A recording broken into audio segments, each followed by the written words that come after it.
नमस्कार मंडळी. हे बघा, आम्ही कॉलनीतल्या सगळ्या मैत्रिणी पोरांना घेऊन आम्ही आज जाणार होतो महालक्ष्मीला. तुम्हाला दाखवते. ही सगळे बघा कशी दारामध्ये बसलेले आहेत. त्यानंतर चर्चा चालली आहे, कसं जायचं, कुठं जायचं, काय काय खरेदी करायची. त्यानंतर मी जवळून राईचा व्हिडिओ करत होते, तर राई बघा कशी तोंड लपवते. त्यानंतर आम्ही रिक्षाची सगळे एकत्र जाणार होतो, त्यामुळे रिक्षाची वाट बघत बसलो होतो. रिक्षा येणार होती.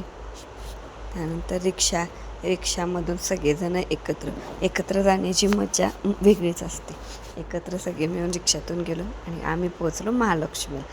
हे बघा महालक्ष्मी मंदिर. महालक्ष्मी मंदिरामध्ये तसं मोबाईल अलाउड नाही आहे, तरीसुद्धा मी हळूहळू जेवढं होता येईल तेवढं तुम्हाला दाखवायचा प्रयत्न करते. आता सुट्ट्या असल्यामुळे मे महिन्याच्या गर्दी फारच आहे. बाहेरगावची लोक फारच महालक्ष्मीला येतात.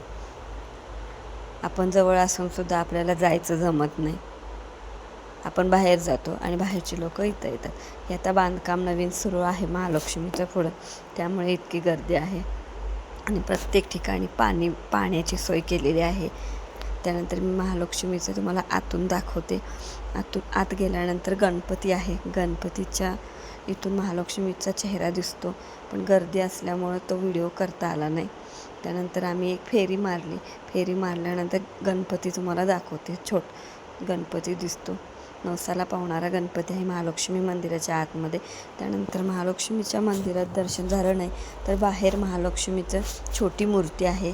त्या महालक्ष्मीला पाया पडतात लोक, कारण ती सर्वात पहिल्यांदा तीच मूर्ती होती तिथं पाया पडून सगळेजण महालक्ष्मीचं दर्शन झालं असं समजतात, गर्दी असल्यामुळे. त्यानंतर हे आम्ही बाहेर आलो होतो.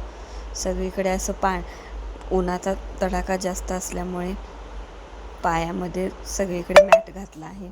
मॅट घालून त्याच्यावरून लोक चालतात, म्हणजे पाय भाजत नाहीत आपले. त्यानंतर आम्ही इथं थोडं फोटो काढले सगळ्यांनी मिळून, कारण आम्ही पहिल्यांदाच सगळ्या कॉलनीतल्या मैत्रिणी एकत्र गेलो होतो. हे बघा गर्दी. सगळीकडे मांडव घातलेला आहेत, कारण ऊन भरपूर आहे.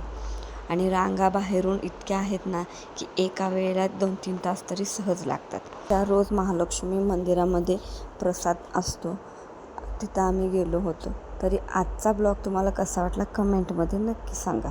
Bye bye.